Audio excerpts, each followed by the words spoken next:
નમસ્કાર મિત્રો, શ્રી કૃપાલુ શૈક્ષણિક સંકુલ યુટ્યુબ ચેનલમાં આપનું હાર્દિક સ્વાગત છે। આવા જ એજ્યુકેશનલ વિડીયો જોવા માટે લાઇક, શેર અને સબસ્ક્રાઇબ કરવાનું ભૂલતા નહીં। ભારત સાયન્સમાં ગયા લેક્ચરમાં આપણે SN2 પ્રક્રિયા સમજ્યા। તો SN2 પ્રક્રિયાને સમજ્યા પછી આજે આપણે એમના બે સરસ મજાના કારણો ભણવાના છે।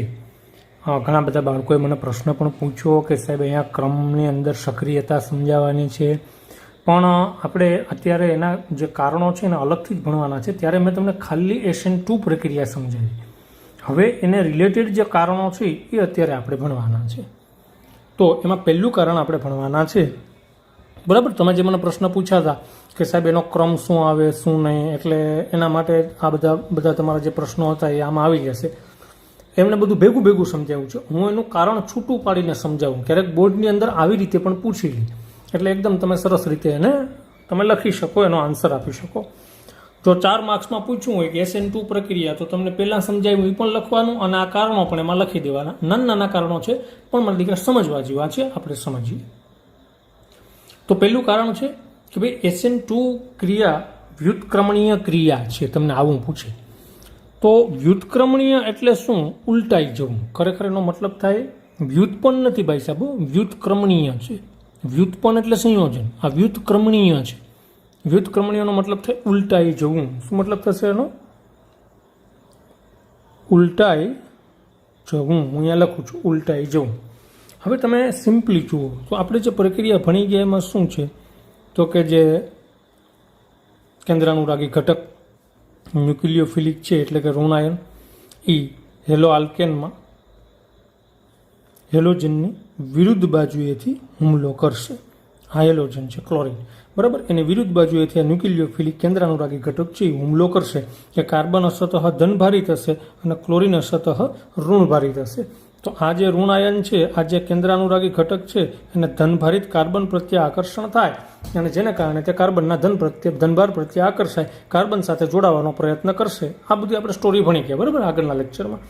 તો આ ઋણાયન કાર્બન સાથે જોડાવા માટે હેલોજનની વિરુદ્ધ બાજુએથી હુમલો કરશે, મધ્યવર્તી સંયોજન બનશે। હું અત્યારે મધ્યવર્તી સંયોજન લખતો નથી, આગળના લેક્ચરમાં દર્શાવેલું છે કે આ બાજુથી પછી OH છે એ જોડાતો થશે, OH નજીક આવશે ને હાઇડ્રોજનને કહેશે કે હાલો એ સાઈડમાં રહ્યો, એટલે હાઇડ્રોજન છે એ સાઈડમાં હટી જશે।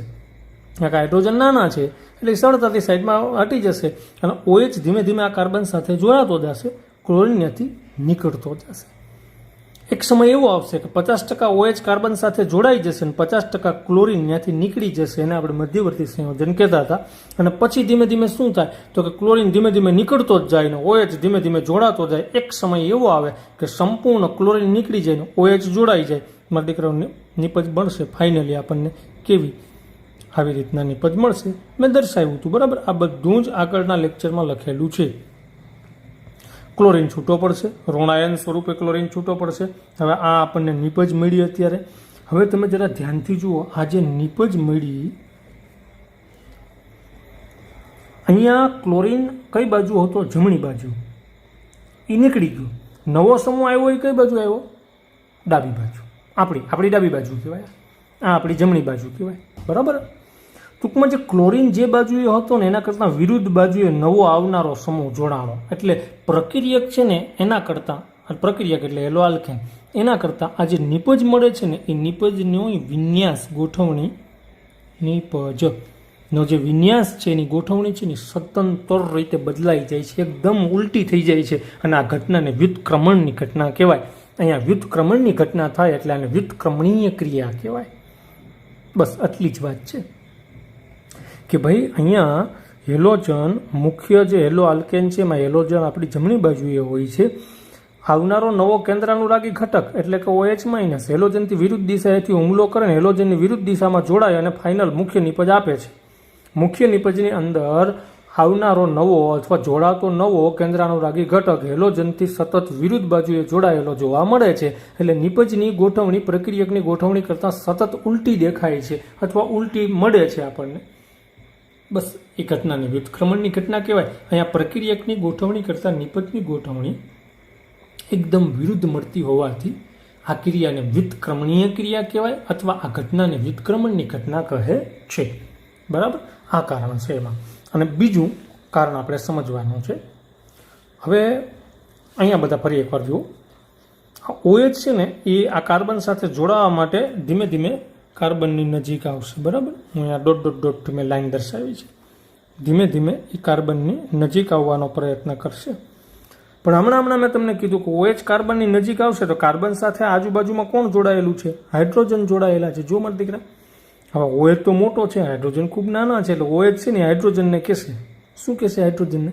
ચાલો એ સાઈડમાં રહ્યો. એટલે OH જેવો નજીક આવશે એટલે હાઇડ્રોજન સાઈડમાં હટી જશે અને OH સરળતાથી જોડાઈ જશે.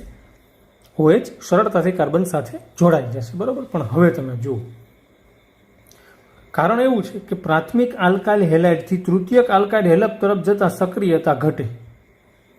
પ્રાથમિક આલ્કાઇલ હેલાઇડથી તૃતીયક આલ્કાઇલ હેલાઇડ તરફ જતા સક્રિયતા ઘટે એનો મતલબ શું? આપણે લખીએ. જુઓ, આ આલ્કાઇલ હેલાઇડ છે સામાન્ય આલ્કાઇલ હેલાઇડ છે કે જેમાં હેલોજન સાથે જે કાર્બન જોડાયેલો છે તેની સાથે 3 હાઇડ્રોજન જ છે, એટલે આપણે એને કહીશું સામાન્ય આલ્કાઇલ હેલાઇડ. સમજી જશો ને? સામાન્ય આલ્કાઇલ હેલાઇડ. હવે આ જે કાર્બન કે જેની સાથે હેલોજન જોડાયેલો છે, આ કાર્બન કે જેની સાથે હેલોજન જોડાયેલો છે એ કાર્બન સાથે 3 હાઇડ્રોજન છે. જો એમાંથી એક જગ્યાએ એમાં દીકરાઓ આપણે CH3 લગાડી દઈએ, 2 હાઇડ્રોજન એમને રાખીએ, એક જગ્યાએ CH3 લગાડી દઈએ એટલે પ્રાથમિક આલ્કાઇલ હેલાઇડ થઈ ગયું. શું થઈ ગયું? પ્રાથમિક આલ્કાઇલ હેલાઇડ. 2 જગ્યાએ જો આપણે CH3 લગાડી દઈએ, 2 જગ્યાએ CH3 લગાડી દઈએ અને એક જગ્યાએ તો હાઇડ્રોજન જ છે તો એને કહેવાય સેકન્ડરી આલ્કાઇલ હેલાઇડ. અને હેલોજન વાળો જે કાર્બન છે એની સાથે 3 જગ્યાએ જો CH3 આવી જાય તો શું થઈ જાય? તૃતીયક આલ્કાઇલ હેલાઇડ. આપ બધા જોઈ શકો, બરાબર. સરસ. હવે દીકરા જુઓ, આની નજીક OH આવે ને, હેલોજનથી વિરુદ્ધ દિશામાંથી જ OH આવે, એ ફાઇનલ છે. એટલે આની નજીક જુઓ OH આવશે ને એટલે OH આ હાઇડ્રોજનને 3 હાઇડ્રોજનને સાઈડમાં સરળતાથી કરી દેશે. હાલો એ સાઈડમાં રહ્યો એટલે હાઇડ્રોજન સરળતાથી સાઈડમાં વયા જાય, કારણ કે હાઇડ્રોજન તો બિચારા નાના છે. અને હેલોજન આવનારો જે ન્યુક્લિયોફિલિક છે OH, ન્યુક્લિયોફિલિક કેન્દ્રાનુરાગી ઘટક OH માઇનસ, એ આ 3 હાઇડ્રોજનને સરળતાથી સાઈડમાં ધકેલી નાખશે અને OH કાર્બન સાથે સરળતાથી જોડાઈ જશે. અહીંયા શું થાય તો કે અહીંયા 2 તો હાઇડ્રોજન છે પણ એક છે ને એ સમૂહ મોટો છે દીકરાઓ. એટલે OH જેવો આવીને કહે છે કે હાલો એ સાઈડમાં રહ્યો એટલે હાઇડ્રોજન સાઈડમાં હટી જશે, પણ આ CH3 ઘડીકામાં સાઈડમાં નહીં હટે. એ CH3 સામું અપાકર્ષણ લગાડશે આવનારા OHને કે તું ક્યાં આવે, અમે અહીંયા પહેલેથી જોડાયેલા છે ભાઈ, દેખાતા નથી. તો અહીંયા એક મોટો સમૂહ છે, અહીંયા તો જુઓ 2 મોટા સમૂહ થયા. સમજો મારી વાતને? અરે અહીંયા તો 3 મોટા સમૂહ છે. હેલોજન વાળા કાર્બન સાથે જેમ જેમ મોટા સમૂહની સંખ્યા વધતી જશે તેમ OH ને કાર્બન સાથે જોડાવામાં તકલીફ થશે. શુદ્ધ અને સાદી ભાષામાં મેં કીધું, હેલોજન વાળા કાર્બન સાથે જેમ જેમ મોટા સમૂહ વધતા જશે તેમ તેમ OH ને કાર્બન સાથે જોડાવામાં અપાકર્ષણ લાગશે. એટલે અહીંયા OH એકદમ સરળતાથી જોડાઈ શકે, અહીંયા OH ની સરળતા થોડી ઓછી થાય કાર્બન સાથે જોડાવાની, કારણ કે એક મોટો સમૂહ થયો. અહીંયા 2 મોટા સમૂહ થયા એટલે OH ને કાર્બન સાથે જોડાવાની વૃત્તિ અથવા સરળતા ખૂબ ઓછી થઈ જાય, મુશ્કેલી વધી જાય. ને અહીંયા તો 3 મોટા સમૂહ છે, બહુ મોટી મુશ્કેલી થઈ જાય. OH ને જોડાવવું હોય ને તો એકદમ મુશ્કેલ થઈ જશે, કારણ કે આ 3 મોટા સમૂહ છે એટલે સામું OH ને અપાકર્ષણ લગાડશે. આ બાજુથી તો હવા એમ જ નથી, નકર તો ક્લોરીન એને લાત મારીને નીકાળી દે એમ છે. જો ધક્કો મારીને ક્લોરીન કાઢી મૂકે, કારણ કે OH એ ઋણ ને ક્લોરીન એ ઋણ. તમને એમ થાય કે સાહેબ ઋણ દેખાતો નથી, પણ એટલે હોય અસત ઋણ બીજભાર ને કાર્બન અસત ધન બીજભાર આગળ ઉપર આપણે ચર્ચા કરેલી છે. એટલે OH ને ડેફિનેટલી હેલોજનની તો વિરુદ્ધ બાજુએથી જ આવવું પડશે. એમાં પણ હેલોજનની વિરુદ્ધ બાજુ પાછા મોટા સમૂહ છે ને આ મોટા સમૂહનું અપાકર્ષણ લાગતું હોય હેલોજનને, OH આવનારો જે OH છે એને હેલોજનની વિરુદ્ધ બાજુએથી જ આવવું પડશે, એટલે આ બાજુથી જ આવવું પડશે. પણ ન્યુક્લિયોફિલિક અથવા કેન્દ્રાનુરાગી ઘટક અથવા OH માઇનસ એ જેવો હેલોજનની વિરુદ્ધ બાજુએથી અહીંયા આવવાનો પ્રયત્ન કરશે, પણ અહીંયા મોટા સમૂહ છે એટલે મોટા સમૂહનું આ OH ને અપાકર્ષણ લાગે, જેને કારણે OH ની કાર્બન સાથે જોડાવાની સરળતા ઓછી થઈ જાય. અને OH ની સરળતા ઓછી થઈ જાય ને તો OH ઘડીખામાં જોડાઈ ન શકે, એટલે એમ કહેવાય કે પ્રક્રિયાની સક્રિયતા ઓછી થઈ જાય. ઓએચની કાર્બન સાથે જોડાવાની સક્રિયતા ઓછી થઈ જાય, વૃત્તિ ઓછી થઈ જાય. એટલા માટે આપણે એમ કહેવું હોય તો કહી શકાય કે સૌથી વધુ ઝડપથી અને સક્રિય રીતે OH ક્યાં જોડાય તો કે સામાન્ય આલ્કાઇલ હેલાઇડમાં. એના કરતાં આમાં સક્રિયતા પ્રાથમિક આલ્કાઇલ હેલાઇડમાં ઓછી, એના કરતાં દ્વિતીયકમાં ઓછી ને એના કરતાં તૃતીયકમાં ઓછી. બુકની અંદર આ ક્રમ સરસ રીતે મારા દીકરાઓ દોરીને આપેલો છે. અને એટલું તમે લખો ત્યારે તમારું SN2 પ્રક્રિયા કમ્પ્લીટ પૂરી થાય. બરાબર છે? હા, મારા દીકરા બરાબર તમારા મગજમાં રાખવું પડશે. હા, હું બે કારણો ફરી પાછો કહી દઉં છું અને ફરી પાછો કહું. OH નો મતલબ થાય કેન્દ્રાનુરાગી ઘટક. હેલોજનની વિરુદ્ધ બાજુએથી જોડાવા આવશે કાર્બન સાથે. પણ જો ત્રણે ત્રણ હાઇડ્રોજન હશે ને તો એકદમ સરળતાથી જોડાઈ શકશે. એક મોટો સમૂહ થશે ને તો જોડાવામાં થોડી મુશ્કેલ થશે, કારણ કે મોટો સમૂહનું એના ઉપર અપાકર્ષણ લાગે. કોના ઉપર? OH ઉપર. આવનારા કેન્દ્રાનુરાગી ઘટકને કાર્બન સાથે જોડાયેલા મોટા સમૂહ અપાકર્ષણ લગાડે, એટલે આવનારો કેન્દ્રાનુરાગી ઘટક OH- સરળતાથી જોડાઈ ન શકે. અહીંયા બે મોટા સમૂહ થયા, અહીંયા ત્રણ મોટા સમૂહ થયા. કાર્બન સાથે જેમ જેમ મોટા સમૂહની સંખ્યા વધતી જશે તેમ આવનારા કેન્દ્રાનુરાગી ઘટક એટલે કે OH- ને એ મોટા સમૂહનું અપાકર્ષણ લાગવા વળગી જાય તો OH- કાર્બન સાથે સરળતાથી જોડાઈ શકે નહીં, પરિણામે સક્રિયતા ઘટતી જાય. અહીંયા અને વ્યુત્ક્રમિત પ્રક્રિયા શું કામ કહેવાય તો કે વાત એટલી જ કે હેલો આલ્કેનની અંદર જે અવકાશીય ગોઠવણી હતી એના કરતાં જે ફાઇનલ નિપજ આપણને મળે છે એમાં અવકાશીય ગોઠવણી મૂળ પ્રક્રિયા કરતાં સતત ઉલટી થઈ જાય છે, તદ્દન ઉલટી થઈ જાય છે.